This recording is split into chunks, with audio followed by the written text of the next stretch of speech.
The following episode can be viewed on the YouTube channel Bernie or Bust Television. Good morning, USA, and welcome to another episode of the Bernie or Bust Show. Today's show has two prongs. One prong is to persuade lefty pundits to cover the Bernie or Trump voters in swing states and the Bernie or Bust movement. The other prong is to demonstrate why we absolutely can't have Joe Biden as president simply because he is grossly underqualified. Not to mention he's a corporate sock puppet. I've been visiting the videos of my favorite lefty pundits and I've been putting messages under their videos something like the following.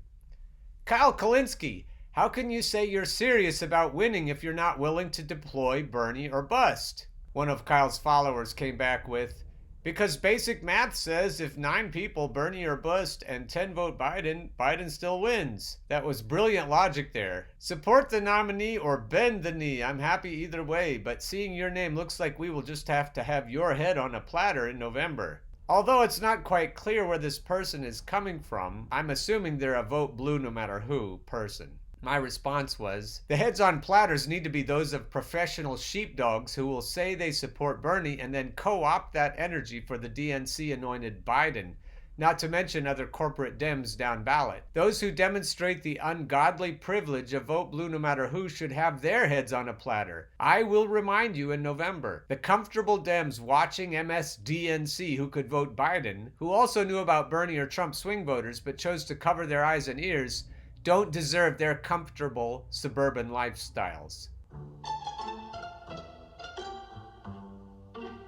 As you know, Joe Biden is now the front runner. Here's a reminder. This is Joe Biden. Just watch.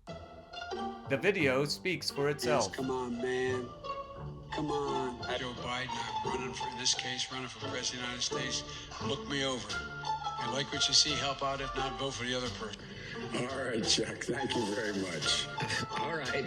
It's Chris, but anyway. I just spoke at Dartmouth on healthcare at the medical school, or not. I guess I wasn't actually on the campus, but the people from the medical school were at the.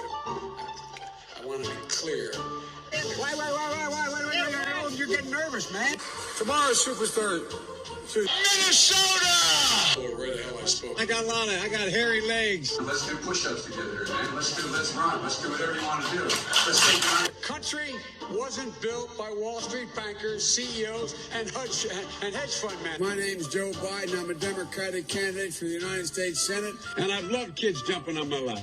Putin, in terms of Iraq. In terms of No, I'm called middle class Joe. It's not meant as a compliment. Means I'm not sophisticated. North Carolina. And the court said you don't have executive authority to do that on our own.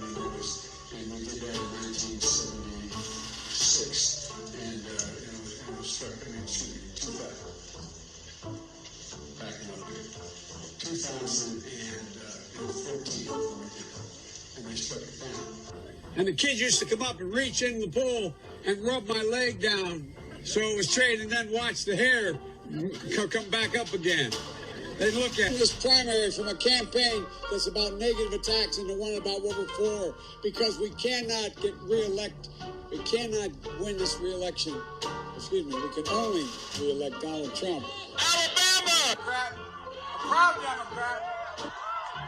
Biden-Obama Democrat. Truth to be self-evident. All men and women created by you know the thing that turn blonde in the sun. They're going to have a conversion of the road to Damascus. Because now you say, by the way, are you going to stick with the president on the following president, the last guy on this issue? And just start naming them. And the fact, they said Joe Biden said that what he was told to. Number one, I was a Democratic caucus. You ever been to a caucus? No, you haven't. You're a lying dog-faced pony soldier. You said you were, but now you got to be honest. I'm going to be honest with you. Lying dog-faced pony soldier. Oh, come on, man. The idea that, television, make sure you have the record player on at night. The phone, make sure the kids hear. Let them go. And much of what he's proposing is very, very much pie in the sky. If you follow Nathan J. Robinson of Current Affairs on Twitter, you'll have seen this tweet, which leads to this video. I'll show you a snippet of it. Please go watch the whole thing. It's over an hour and a half, but it really does lay out the entire case against Biden. First, let's look at two of the most important issues a president will have influence on and needs to be trusted to handle well: war and the social safety net.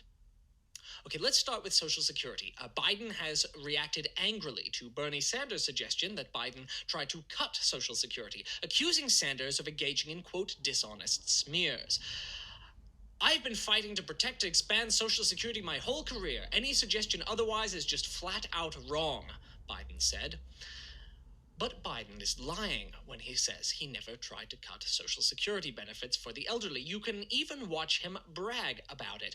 Biden has proposed raising the retirement age and eliminating cost of living increases, and has said of Medicare and Social Security that you've got to put all of it on the table. Senator, we have a deficit. We have Social Security and Medicare looming. Would you consider looking at those programs? Age of eligibility, absolutely. Cost of living, put it all on the table? The answer is absolutely, you have to. Ryan Grimm and Lee Fang unearthed material from the 1990s proving that senior advocacy groups had blasted Biden for siding with the GOP, with an AARP representative saying Biden was endorsing, quote, nothing more than a raid on Social Security's trust fund. In fact, not only has Biden called for Social Security cuts repeatedly over his political career, but he was intimately involved with an Obama administration fiscal responsibility effort that would have, quote, backed cuts to Medicare and Social Security despite pushbacks from some Democrats who opposed touching entitlements. Now, those included Bernie Sanders, who lost friends in Washington by forcefully challenging the administration over Social Security cuts. Now, this would have real human effects. People would have to retire later. They'd have less money to live on in their old age. It's already tough being elderly in America, but Democrats who join with Republicans to cut benefits in the name of reducing out-of-control spending will make life for the elderly even more difficult. Okay, so then there's Iraq. In 2003, Biden was a senator bullish about the push to war in Iraq, who helped sell the Bush administration's pitch to the American public, who voted for and helped advance the Bush agenda. He was the war's most crucial Senate supporter. Biden repeated the myth that Saddam Hussein had weapons of mass destruction, saying that, quote, these weapons must be dislodged from Saddam Hussein, or Saddam Hussein must be dislodged from power. The resulting war was one of the most deadly catastrophes in the history of U.S. foreign policy. The Iraqi death toll was in the hundreds of thousands, or possibly even the millions, and 4,500 American troops died, and that's just the dead. Countless more were left permanently maimed to suffer with PTSD for the rest of their lives. For every dead person in a war, there is a family who will struggle forever to get over their loss. This is no trivial issue. In selecting a commander-in-chief, you want someone who doesn't launch catastrophic wars of aggression. And it goes on. And I really urge you to show this to your normie, comfortable, suburban Democrat friends who think they can vote for Joe Biden and harken back to the good times of the Obama administration. I don't know about you, but I've been accused a few times of being a Russian agent for pointing out Joe Biden's obvious cognitive decline. Sagar and Jetty. Media says Joe Biden's cognitive decline is Russian conspiracy theory. Madam Secretary, Chancellor Merkel, all the distinguished guests that are assembled here today, you had people like you had people like the former chairman and leader of the party in Germany. You had Angela Merkel stand up and say how terrible it was. That America's ability to lead the world is not driven just by the example of our power, but by the power of our example as well. But we lead by the example of our power, not just the power, not just the example of our power, but the example. We're out there, and it's what we say. I've spent more time with Xi Jinping than any world leader. I've had 25 hours of private dinners with him. And folks, one of the things I'm proudest of is getting moved, getting control of the Paris Climate Accord. I'm the guy that came back after meeting with Deng Xiaoping. And if that wasn't enough, Biden made the case against his own candidacy this weekend. And turn this primary from a campaign that's about negative attacks into one about what we're for, because we cannot get reelected. We cannot win this reelection. Excuse me, we can only reelect Donald Trump. There you go, Ryan. I mean, you can see it with your own two eyes, right? And that's the crazy part is they are now turning this into, they're like, this is Hillary's health, the same thing all over again. Oh, you're a conspiracy theorist. And it's the worst level of gaslighting because they all said the same thing. Even with the Hillary stuff, most of them wouldn't touch it from the very beginning since she was anointed from the top. But at this point, they all counted out Joe. So they actually told the truth about him, or some of the truth about him for a period of months. And we're going to be able to go back and roll the tape. They were saying the same thing on MSNBC. Is he up for the job? He looks different. I mean, look, all of these people know him. You and I have seen him around town. I went to a speech that he gave in 2016. And I'm going to tell you, it was one of the... When I saw him first on the campaign trail, I said, oh, man, things have changed only the last couple of years. Anybody can see it. Yeah, even on the debate stage, famously, Julian Castro accused him of having forgotten what he said, 30 seconds earlier. Right. Julian Castro, the famous dupe of Vladimir Putin. Correct. After a debate, Cory Booker came out and said, look, Joe Biden, a lot of people worry that he's going to fumble the ball. He can't take it across the line. Sometimes with Joe Biden, you just wonder. Another famous Vladimir Putin stooge, Cory Booker, endorsed Joe Biden today for president. So congratulations, Cory. Right, he's going to carry that ball right across the line. Here's an article from Politico. Biden under fire for mass deportations under Obama. Latinos are demanding that the former vice president answer for policies that led some critics to call Obama the deporter-in-chief. By Laura Baron Lopez and Alex Thompson. Joe Biden has had a two-word retort to recent questions about his record on civil rights and race. Barack Obama. But when it comes to Latinos and immigration, Biden is learning that the Obama defense doesn't do the trick. The former Democratic administration's mass deportations of 3 million people provoked fear and fury in the community at the time, and the bad taste has lingered even with Donald Trump in the White House. Biden needs to be accountable, said Joe Enriquez Henry, vice president of the Midwestern region of League of United Latin American Citizens, which is meeting for its annual convention in Milwaukee this week. Biden needs to make it clear, if he wants to be president, that he has compassion and understanding, and he needs to ask for forgiveness. Enriquez Henry, who is mobilizing Latinos to influence the Iowa caucuses, called the major deportations during Obama's presidency a terrible time for Latinos and said Biden needs to do his penance. I'll let you read the rest. Now, on this episode of the Kyle Kulinski Show, Kyle is trying to urge us to share the message that Joe Biden is in serious cognitive decline. He says that people will attack you for it and gaslight you in the way that Sagar and Ryan were talking about, but we still need to do it. So then I went on his comments and said, Kyle Kulinski, how can you say you're serious about winning if you're not willing to deploy Bernie or bust? And I urge you to do the same. Go to Kyle, go to David Dole, go to Jimmy Dore, go to Tim Black, go to everyone you follow, Michael Brooks, Aaron Mate, Max Blumenthal, Professor Richard Wolff, The Progressive Voice, everyone you follow.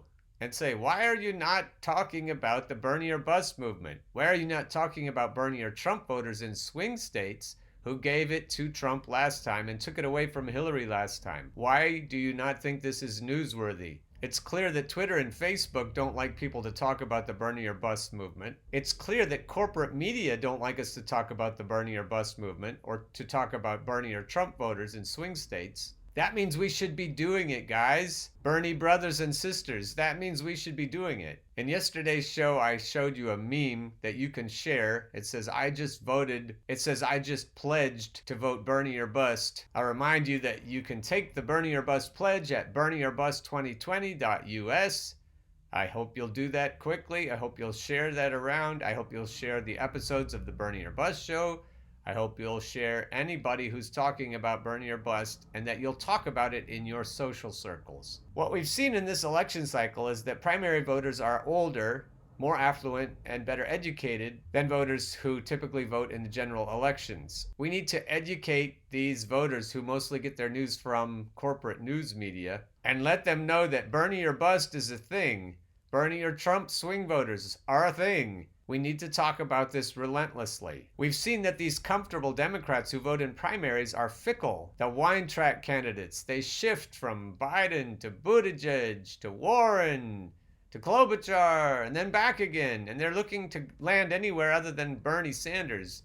But we need to let them know, and they may not decide until right before they walk into the ballot booth. But it's evident that they want to defeat Donald Trump, and so what they have to know from us is that you're only going to defeat Donald Trump if you unite behind Bernie. Maybe Bernie's too grubby for your sense of entitlement, but you need to do it. And there's no sugarcoating this message. It's a blunt message, but you just have to tell them. You just have to deliver this message, and now is the time it has to be delivered.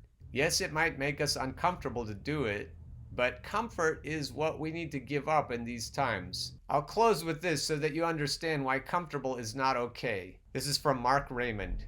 The case for Never Biden. I sat in the recliner as my brother screamed in pain. He had serious dental decay in all his teeth but couldn't afford dental care.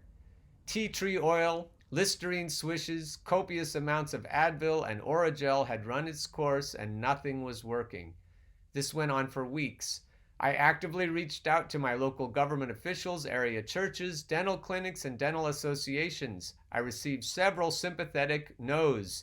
Eventually, I struck gold with one of my many emails to the governor's office, which contacted the State Dental Association. They were able to secure a local dentist to voluntarily extract his teeth and give him false teeth. I soon became the local rural miracle worker. I had tons of people hoping to strike gold with my influence as they asked for my help in securing dental help as well.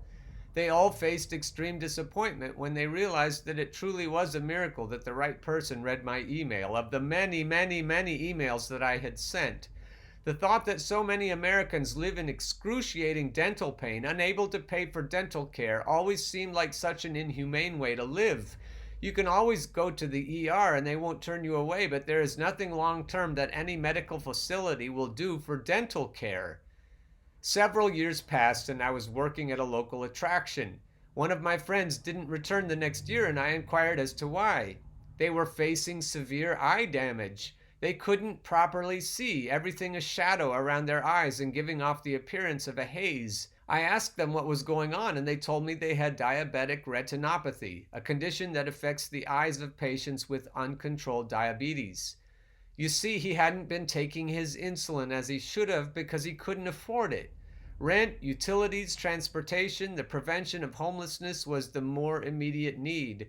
I still cannot fathom that we live in an America that is okay with people going blind because they can't afford insulin. I am not a Democrat.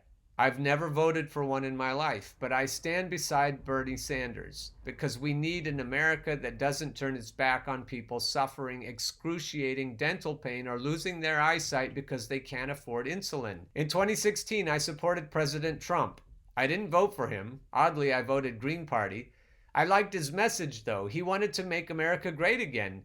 He spoke to a tired working-class America that watched their once thriving communities become ghost towns, while politicians and media pundits argued over a plethora of issues that didn't have anything to do with putting a roof over their head and food on their tables. Trump capitalized on that because the Democratic Party chose a distrusted candidate, Hillary Clinton, that didn't inspire us that life would be any different than it was before. We wanted literally anything except for the same old that wasn't working. Like Trump, Bernie Sanders also speaks to a tired working-class America, but offers a different set of solutions. He inspires us to believe in him because we trust that he is sincere in working directly for us and our needs. I don't think that under a Bernie America, my brother would have spent weeks in agonizing tooth pain, or my friend would have sustained partial vision loss for rationing insulin. We've had our fair share of the same old Republicans and Democrats. Like Trump, Sanders is a candidate that goes against the grain of the establishment of what is and begs to paint an alternative way of life for all of us. Joe Biden is the Hillary Clinton of 2020, a candidate that doesn't inspire me that life will look any different than it did under Obama, Bush, Clinton, etc. I don't want the status quo. In fact, I prefer Donald Trump and his more populist message because at least that speaks to the outsourcing of jobs and industry that are hurting so many Americans. Before people comment, yes, I know all the awful things that Donald Trump has said, but I still support him over Joe Biden. I know a lot of the states will continue to vote in their primaries for Joe Biden or Bernie Sanders. I know a lot of people are afraid of Bernie Sanders' radical message not appealing to moderates. I cannot do enough to reassure you of the countless amount of friends that I have that would vote for Bernie Sanders over President Trump. I urge you to vote for Bernie Sanders in your state primaries. People need someone that isn't going to keep the same old alive and well. Rattle some change, would you? And dear listeners and viewers, rattle some cages while you're at it. Get on board the Bernie bus train. Get on board the Bernie bus train. Once you hear that clickety-clack, there ain't no time for turning back. Oh, get on board the Bernie bus train.